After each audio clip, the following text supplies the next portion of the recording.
On the Wisconsin-Michigan border lies a city famous for its pasties, bocce ball tournaments, World Cup ski jumps, and Italian cuisine.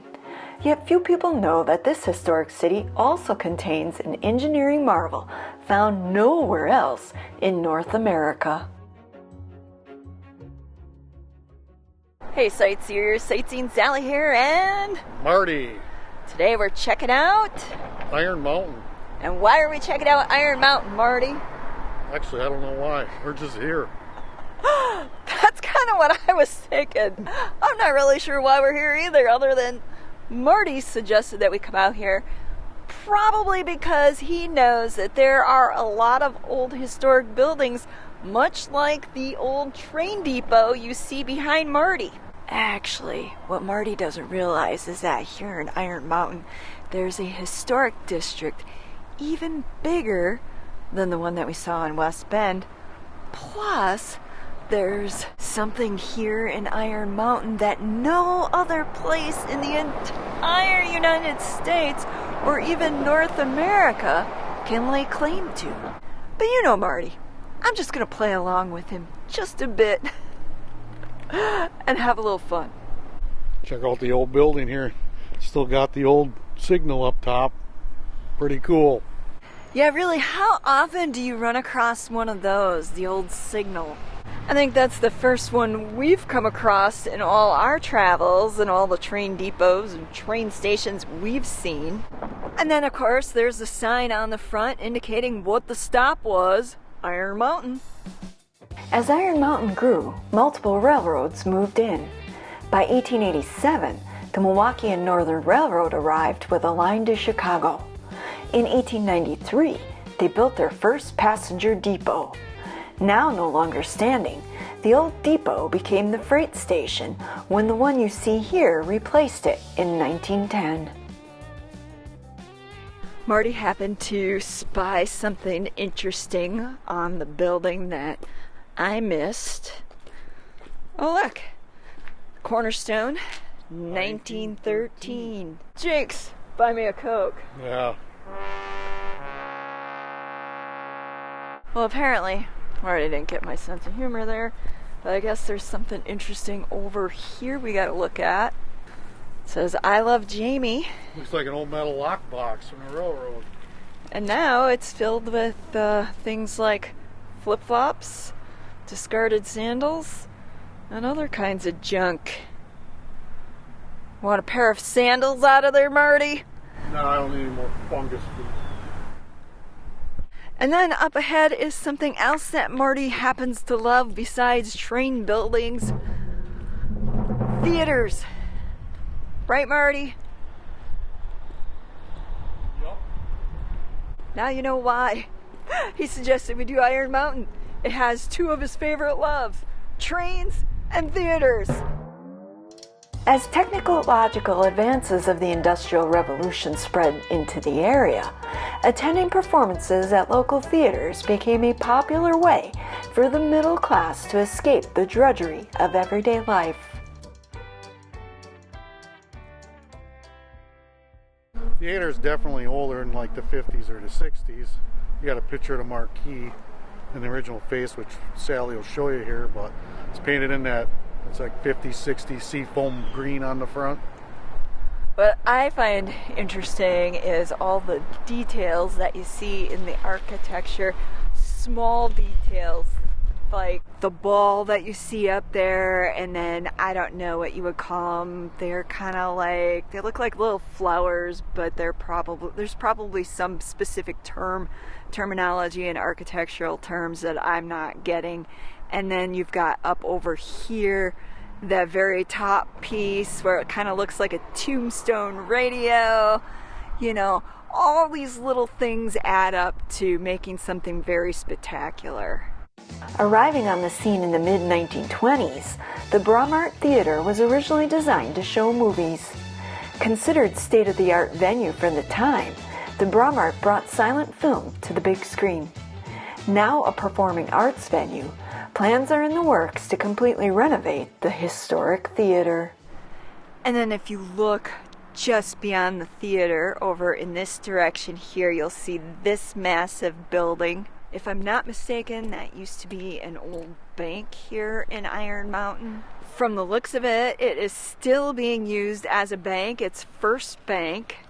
And it too has some very interesting architectural details that I'll point out here in a second. But first, I'm going to share a little history on the building. Built in the late 1920s, the Commercial Bank Building, as it's known, is one of Iron Mountain's most prestigious commercial buildings still in existence today. Lavish in its unique trimmings, this massive building takes up an entire city block by itself. You can see the old alarm system is still mounted on the side of the bank. The after-hour night depository. And then last but not least, the very intricate carvings that appear at various locations on the side of the building. You'll notice that the ram is a prominent feature, as well as this other design that seems very Native American. We're now up over on the corner of Ludington Street and Iron Mountain Street, and we're going to take a walk down that way to check out some of the old historic buildings. But first, I have a quick shout out to give. Special thanks goes out to Rob and Linda C. from Ohio for tipping our trip jar. And then last but not least, special thanks goes out to the following individuals for hitting up the super thanks on our comment section here on YouTube. Thanks to all of you, we're able to get out to film these awesome places, both here in Wisconsin and Upper Michigan and across America. Now, where was I? Oh yeah, we were going to take a walk down the street so you can check out some of the cool buildings down there. Now here's a building with some interesting history.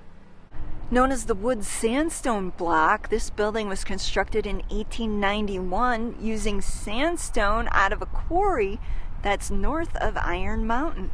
Or was north of Iron Mountain. I don't know if the quarry's still there today.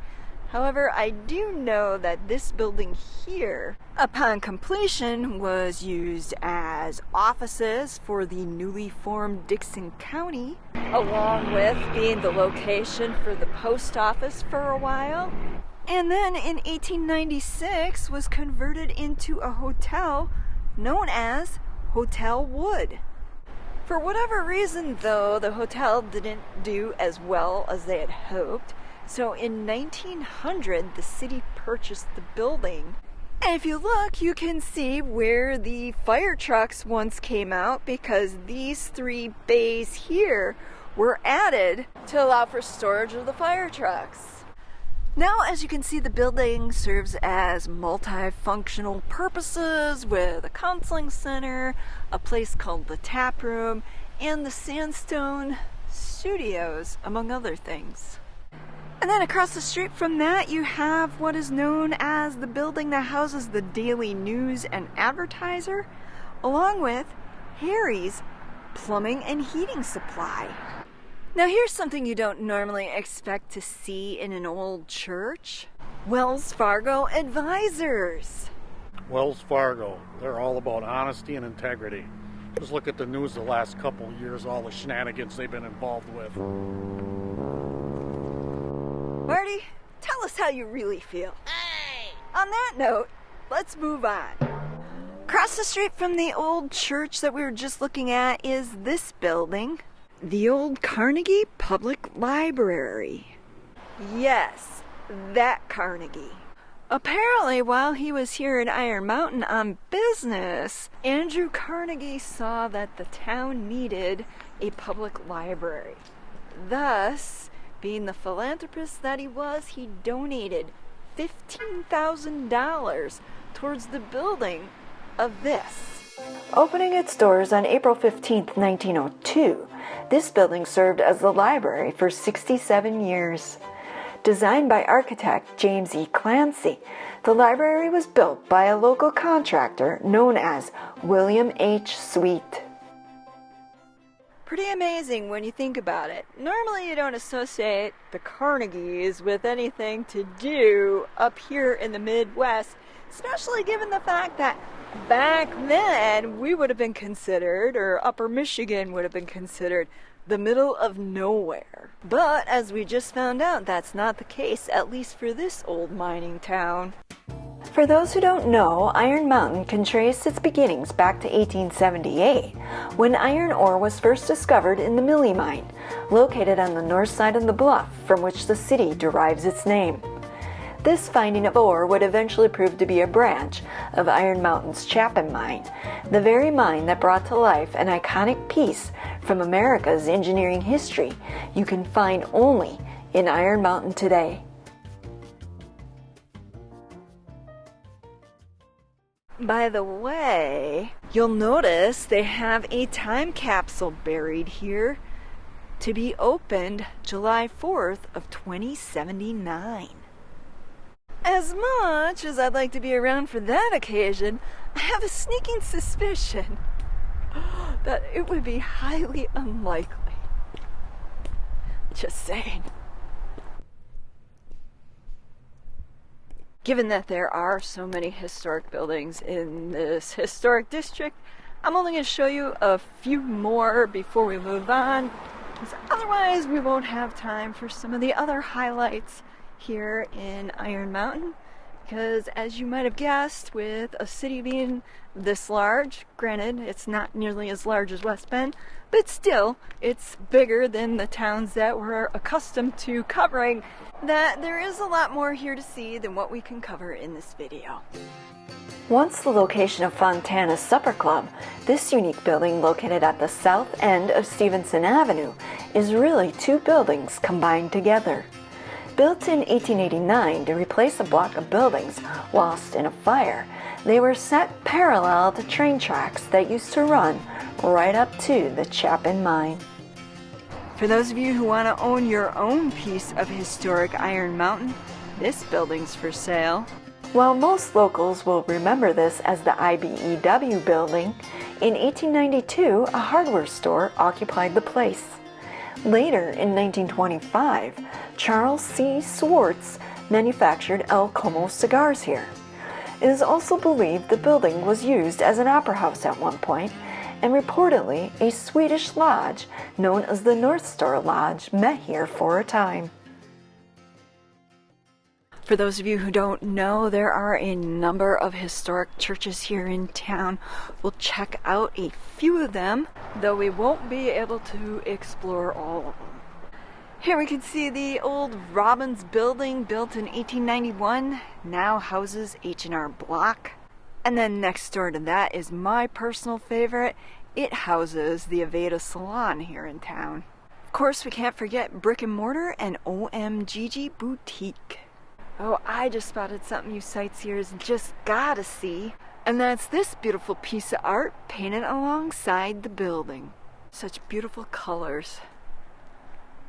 Oh, whoever did that, I love it. You did an excellent job. By the way, this corner building was built in 1947 and housed a variety of businesses, including National Tea Foods, the Sears Catalog Store, a meat store, a laundromat, and even a St. Vincent de Paul at one point. Another historic site here in Iron Mountain is the Artist's Furnace, or the remains of. Kind of questionable. Marty was thinking that the stone structures that you see here were part of an old bridge, but I had spotted the historical marker, and on it it says that there was an experimental furnace built in 1908 by inventor John T. Jones. He named the furnace for his daughter Artis, and the furnace was created using a long metal tube lined with fire brick, placed on an incline and then rotated using an electric motor. And the idea was that through the rotation it would process the ore, making it suitable for milling. But the experimental furnace was plagued by financial and mechanical problems and was closed by the end of World War I. The one good thing that resulted out of this experiment is that elements of the Jones method were later used in other types of processing operations, resulting in the success of being able to use low-grade iron ores. So not quite exactly the bridge that Marty was thinking. Interestingly enough, the artist's furnace ruins aren't the only remains here in Iron Mountain that give tribute to the time when John T. Jones was here. If you head on over to East Grand Boulevard Circle, you'll see the mansion that he once lived in. Now, while I understand the home itself looks pretty spectacular now, there is an interesting story to go along with it. According to the story written by artist herself, John T. Jones acquired pieces of the original Ferris wheel, the one that premiered at the 1893 World's Fair in Chicago, and built a large conservatory for his wife. It was also said that a tunnel ran from the main house to the house next door, where Jones's son lived. Another very historic site here in Iron Mountain is the Immaculate Conception Catholic Church. On the National Register of Historic Places, the church was built in 1902 after Father G. Pietro Sinopoli arrived here. Within 2 months, he formed a church building committee and $4,000 was raised, allowing this church to be built. You see, prior to that, the Italian Catholics that were here had organized their own little church. They actually built one. It was a wood frame church, but that burned down in 1893. They rebuilt it. However, when Father Pietro arrived, he took one look at it and decided something else was in order. Thus, as they say, the rest is history. We're now over at the Millie bat viewing site, and what's interesting about this location, in addition to the fact that you can sit here at dawn or dusk and watch the bats fly in and out, is that this area was once part of the land that was logged prior to the mining that happened here. They were logging white pine and hemlock, and then of course, as you saw back there with the old iron ore shaft that the bats now hang out in, that this land also played a part in the mining that was going on here. But as interesting as all that is, there's one other reason to come up here, and that's for this. The incredible, amazing view overlooking Iron Mountain. How cool is this to be able to come up here and just be able to see the entire town? Let's see if I can pick out some of the sites we just looked at. If you look there, you can see the old bank building that's downtown. And then off over here, you can see the steeple for the former Swedish church. And for those of you wondering about where the various iron mines were in the county, you got this map here that shows all the different places where the iron mines were, and then the names of them, the years that they were prospected, and the tonnage, the amount of iron ore that was produced out of those mines. Given that our final destination resulted from issues involving the Chapin mine, we stopped to check out a few more places associated with the historic mine site.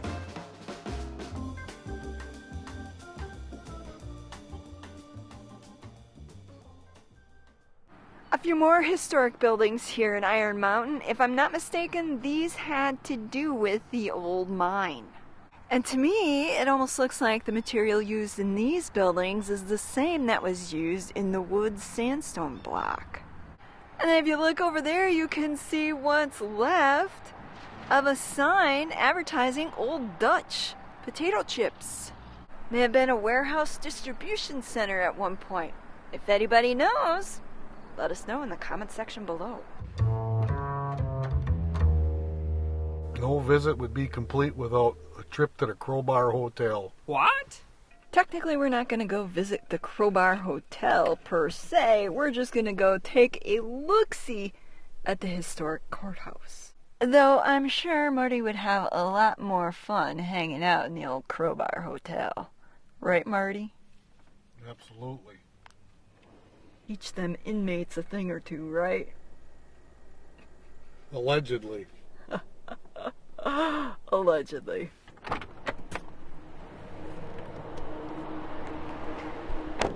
As the county sheriff's office is right next door to the historic courthouse, we parked over there. Presenting the iconic and historic courthouse of Dickinson County. Built in 1896, costing $35,000, the landmark Dickinson County Courthouse and Jail featured 34 cells for male prisoners, 2 wards for females and juveniles, and living quarters for the county sheriff and his family. Look, you can see where the jail section was by the iron bars that appear on the windows here. What I find most fascinating is how this particular building here, what I believe is the old jail, gives the appearance of being an old medieval castle. Especially when you look at it from this vantage point. Or better yet, this angle here. Next stop is one of Marty's personal favorites, Hobo Town. Unable to locate the area commonly known as Hobo Town, we head to our final destination, where Iron Mountain's most iconic engineering marvel awaits. Remember at the beginning of the video when I said there was something here in Iron Mountain that no other place could lay claim to? Well, we're here, and we're gonna go check it out now. Known as the Cornish pumping engine, the largest steam-driven pumping engine to ever been built in the United States, this National Historic Mechanical Engineering landmark appeared on the History Channel's Marvin Marvel series and was once used to pump water out of the Chapin Mine, one of the world's greatest iron mines. With a flywheel 40 feet in diameter, the 725-ton Cornish pump was capable of pumping 3,400 gallons per minute, or 5 million gallons every 24 hours, from a depth of 1,500 feet.